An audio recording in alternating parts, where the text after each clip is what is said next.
This UADC4 is a prototype. I want to stress that what you see in this video is from testing on a prototype. Here is a modified soft rock. I'm running it with this sound card. It's a Comparative DMX6Fire USB. At the moment I'm running it from this signal generator here, which is set for 0 dBm. And I did calibrate, so the S meter is showing, as you can see, 0 dBm. And the bandwidth is accurately 1 kilohertz. And I'm going to show some differences between this sound card, which is the best sound card I have studied, and compare it to the UADC4, which is designed for software-designed radios. I've changed from the signal generator to this crystal oscillator and set the attenuator here to get, again, 0 dBm. And this is the screen, and it looks good. The spur here is, what is it, 80 or 100 dB below the carrier. I don't know the origin, probably in the SI570. Anyway, the interesting thing is not the signal, it's the center spur here that I'm going to focus on in this video. And you can see it looks very good.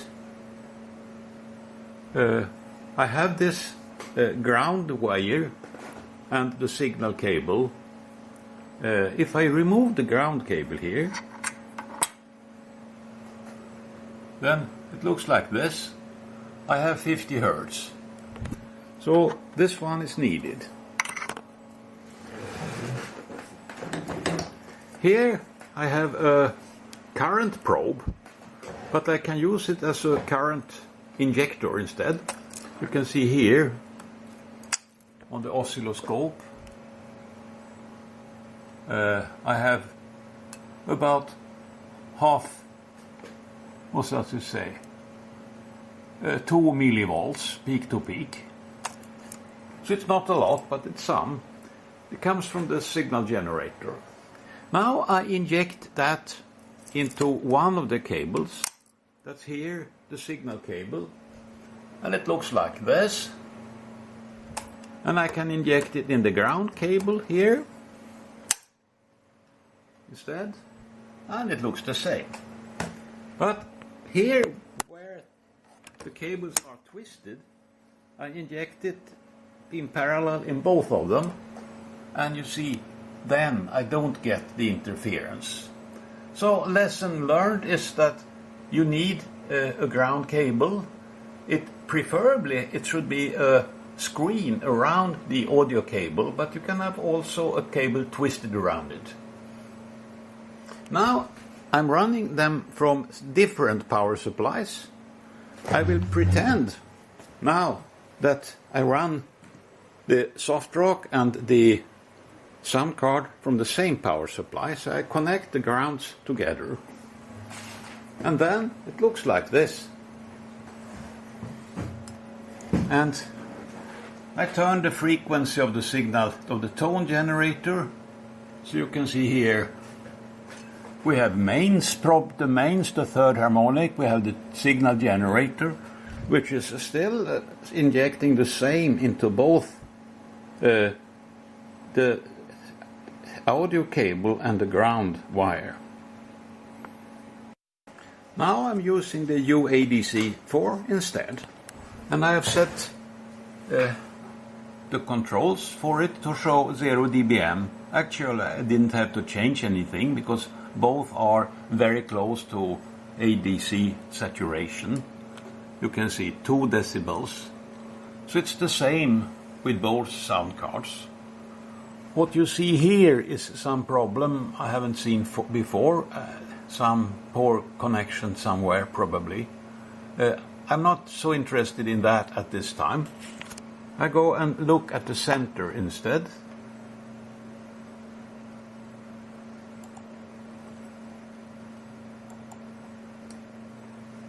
That's here.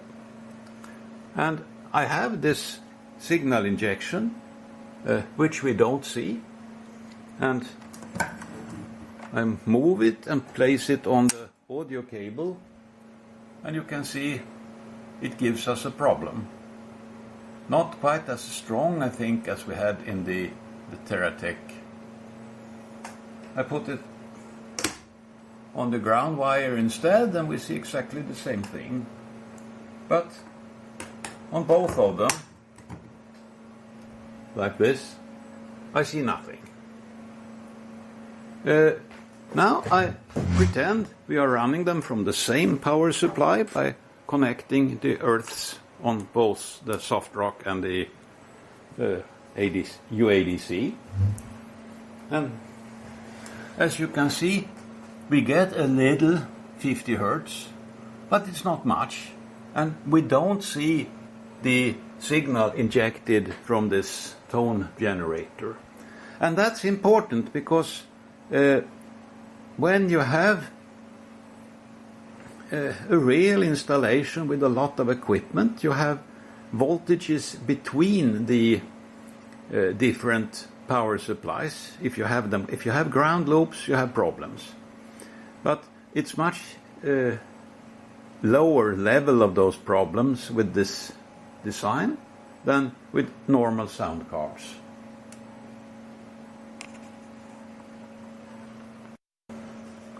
Also note the height of this center peak. It's very low. In a normal setup it will disappear in the noise because we need the noise to be, well, about 8 dB above the background. It wouldn't disappear completely, but really very weak. I can switch off the strong signal.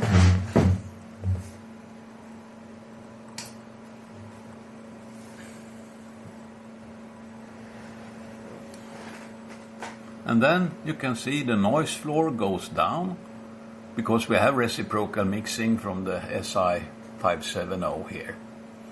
But still, this center 1/F noise is not very strong. Here is a big coil. I'm feeding it with 50 Hertz. And now I hold it about 1 decimeter above the soft rock. And you can see the 50 Hertz I can see. It reaches about 80 dB on the dB scale in the baseband graph. And I'm moving it backwards and forwards on top of the soft rock. And something like here is the most sensitive place, and it's about 1 decimeter above. And now I move it instead on top of the UADC4, and then I search for the most sensitive location.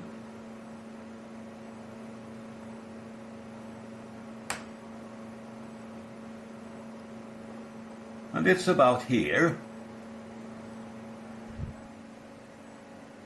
About 1 decimeter up.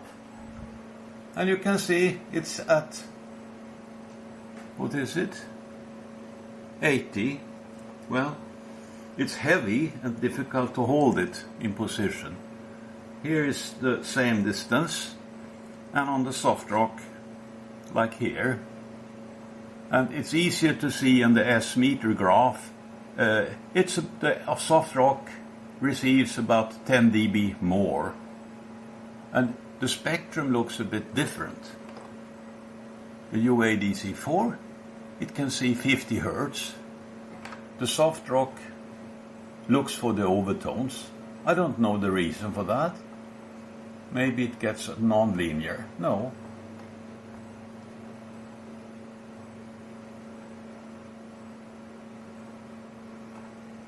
So if I stand it on top like that, this is the level I have in the worst position. Well, I'm searching for the worst position. It's here. And I can read about -54. And I place it on the UADC4 and look for the worst position.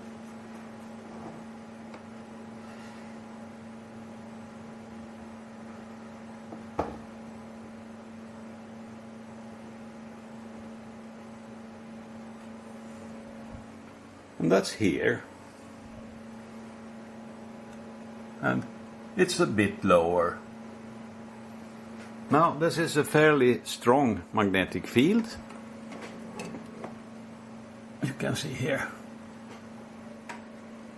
This is only 2 turns and it's 5 millivolt per division, so it's what is it, 15 millivolts peak to peak.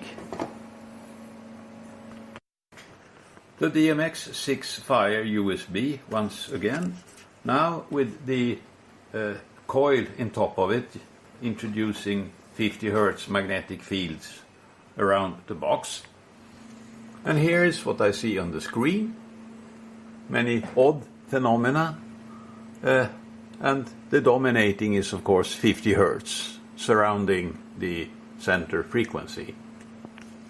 I move it to sit on top of the soft rock instead.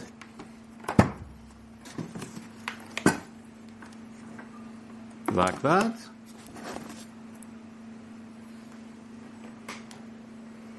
And you can see it is something like 5 dB worse.